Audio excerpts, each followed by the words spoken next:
Fala galera, beleza? Bem-vindos ao canal O Gerador de Riqueza, Felipe aqui. Espero que todos vocês estejam muito bem nessa reta final do mês de dezembro e também do ano de 2023, né? Últimas semanas, últimos pregões do ano de 2023 e euforia com o mercado à tona, né? Então, tem muita gente otimista com o mercado. O Bolsa é 160 mil pontos até o final de 2024, falaremos sobre isso e a questão de reforçar, né, o cuidado e a cautela no que você irá aportar nesse momento e etc. Tá? Então, Ibovespa, otimismo e euforia, falaremos sobre mais uma previsão, dessa vez por parte de analistas do Banco Santander, além também, por que tantos anúncios de proventos na reta final do ano? Né? Então, nós falaremos um pouquinho sobre isso. SLC, tá?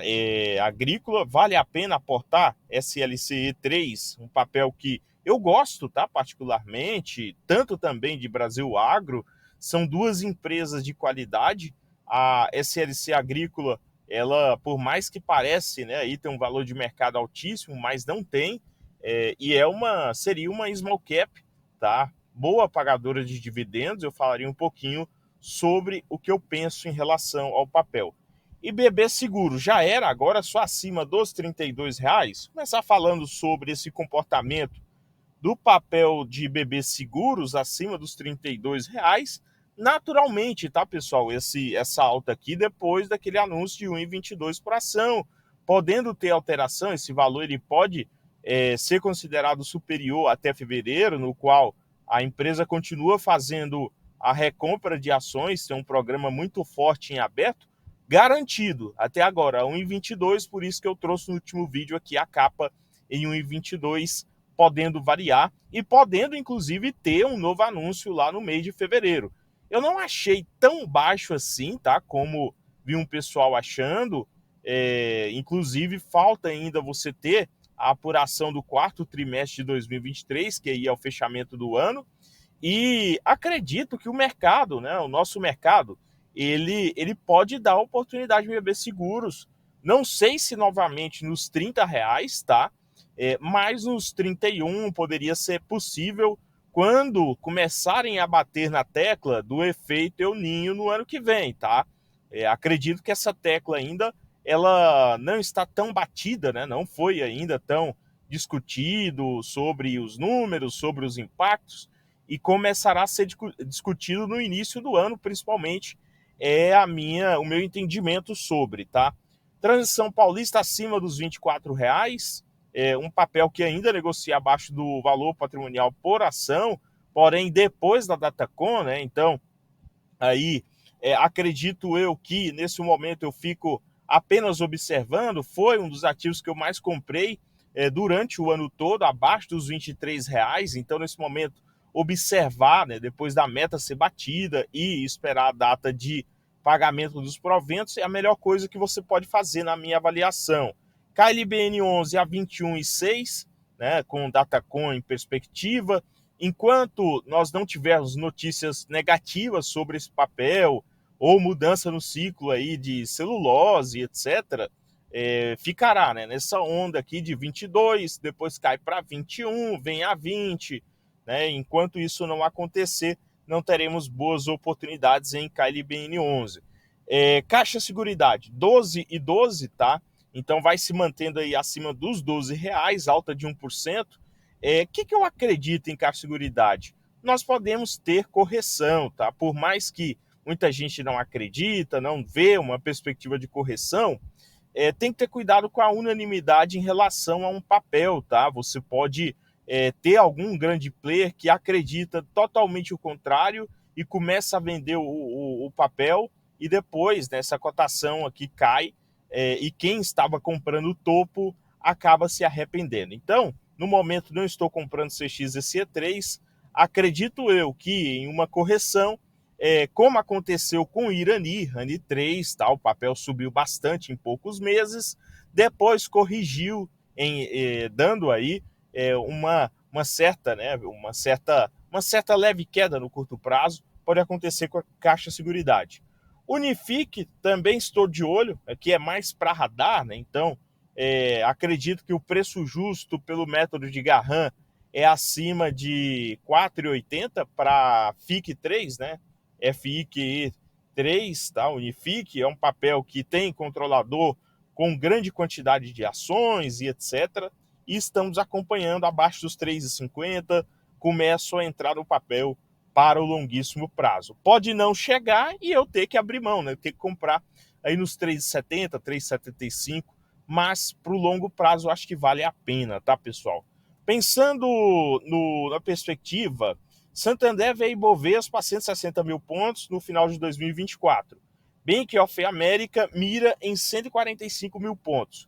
Pessoal, esse tipo aqui de miragem, né, de expectativa, de pensamento, eu acho que você tem alguns fatores, tá, que podem pesar aí. Por exemplo, a Bolsa ainda negocia com PL baixo em relação aos últimos anos, não é a mesma estimativa que estava lá no início do ano, mas ainda assim é muito distante de 24 vezes o PL lá em 2020, né? Mas bem sabemos que durante esse período aí nós tivemos uma pandemia, né? Depois tivemos uma recuperação tanto do mercado em valor de mercado, das empresas, e as empresas lucraram menos, né? O que fez com que o PL ficasse mais alto. Então tem que ter cuidado também com isso daqui. Se for comparar com 2008, mesmo assim, né? 2008 estava em 20 vezes. Então a Bolsa teria aí que subir uma vez e meio para ficar mais próximo desse PL histórico, né? E o índice, né, em dólar, EWZ, ainda está bem distante lá da sua máxima em dólar.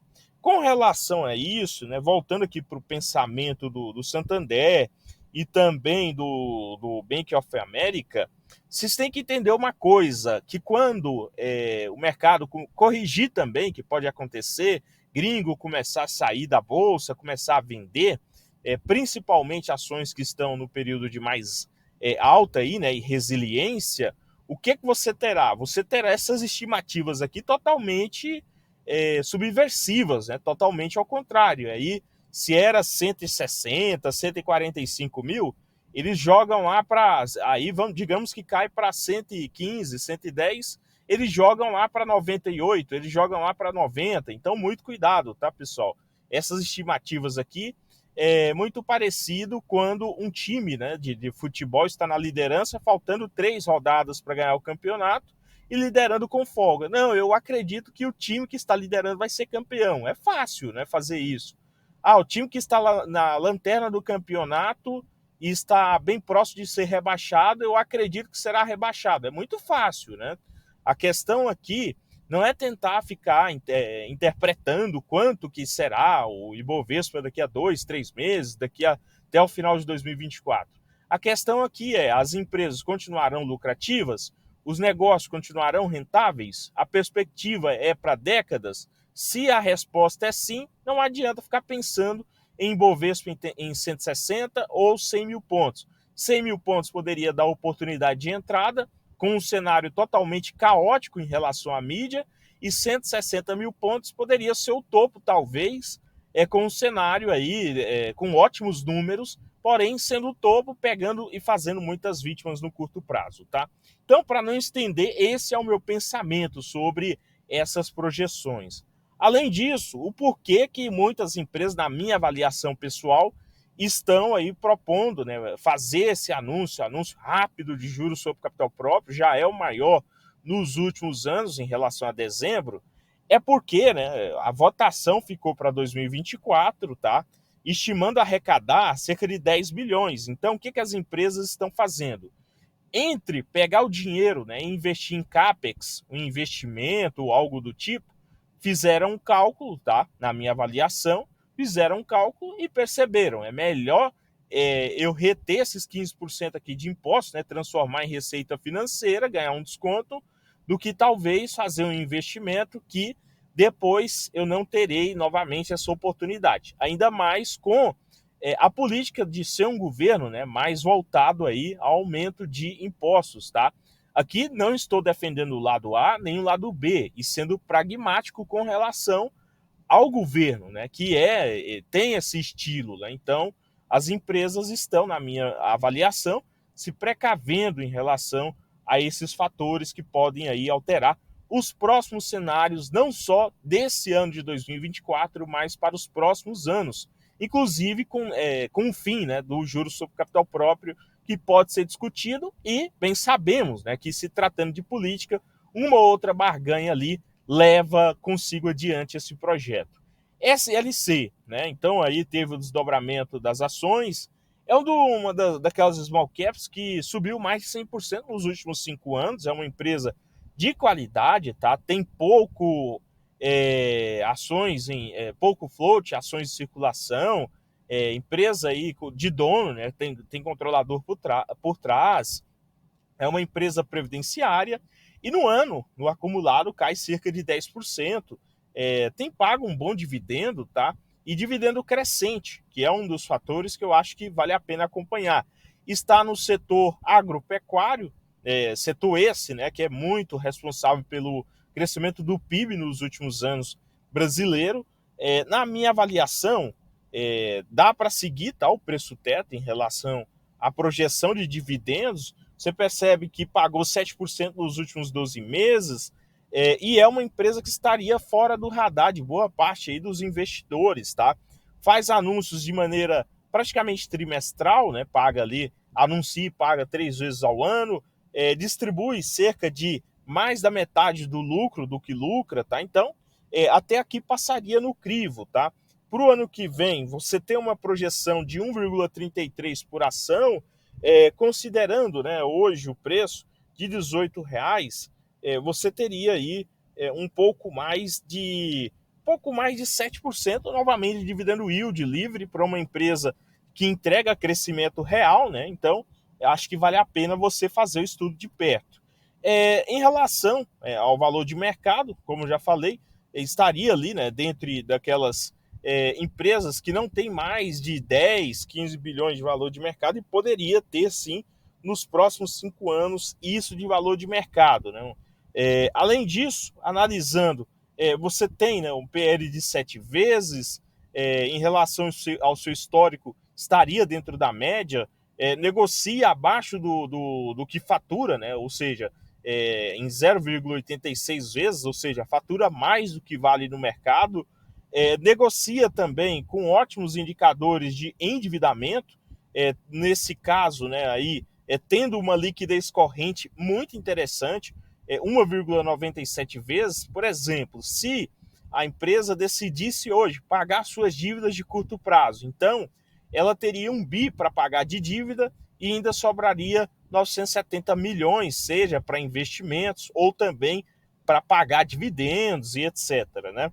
Além disso, o setor de atuação, ele não é um setor que entrega margens altíssimas, muito menos ROI e ROIC considerado aí na casa de mais de 2 dígitos por muito tempo, tá? Então, tem momentos que entrega ROI e ROIC mais alto, e tem momentos que esses números ficam mais baixos, tá? Com relação ao PL, a média aí é 18 vezes, é uma empresa de crescimento, claramente, e se encontra em 7 vezes atual, né? Ou seja, 61% abaixo da média, podendo, inclusive, negociar ainda mais baixo depois que o mercado, né, ter essa percepção do desdobramento e da oportunidade aí em relação ao preço, tá? Um preço ainda melhor. Com relação ao PL, se fosse para entrar, eu acho que já estaria interessante, mas olhando, né, preço sobre valor patrimonial, acho que ainda pode entregar um desconto aí, tá? Pode entregar esses 20% aqui, que é a média, né, do que ela negocia, pode entregar facilmente nos próximos trimestres, tá? Inclusive caso o resultado não venha como o mercado espera. Além disso, nós já falamos em relação à negociação sobre o que fatura, né, o preço sobre o que fatura, sendo um dos menores anos, aí batendo frente a frente lá com 2016. ROI histórico, média de 10%, como eu falei, não é um setor que entrega retorno sobre patrimônios altíssimos, inclusive a empresa ela faz arrendamentos, né, e depois também faz a venda de terras agrícolas e etc. Né? Então, tem que observar se teremos venda nos próximos anos, como que será o ciclo, né, de safra para os próximo ano e etc. Né? A empresa pode sofrer com isso, o mercado pode bater nisso também, então você tem que observar que esse ROI poderia cair aqui facilmente para 12, 11% no curto prazo, e o que poderia acontecer em relação à média do preço do papel. Poderia ter uma queda de 20%, 15% facilmente. Então, o que você faria? Continuaria aportando? São esses fatores que são balizadores na hora aí de você ter a medida de risco na sua carteira, né? Além disso, número de Garran, o que nós temos? Um preço justo na casa de R$ 26, considerando o lucro por ação de 2,59 e um VPA na casa de 11,72. Então, você teria aí em relação à diferença, né, R$ 26 versus o que negocia hoje a um pouco mais de 18, você teria aí R$ 8, R$ 7 de diferença sobre os 18. Né? Você teria aí cerca de 35 de margem de segurança pelo número de Garran.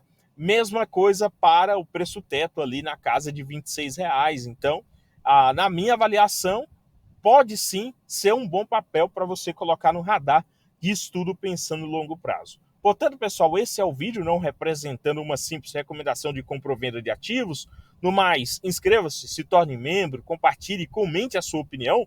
Desejo a todos um bom fim de dia aí e também bons aportes. Seguimos, né, acompanhando o mercado com a expectativa apenas de caixa no curto prazo, sem ter feito ainda aporte no início dessa semana.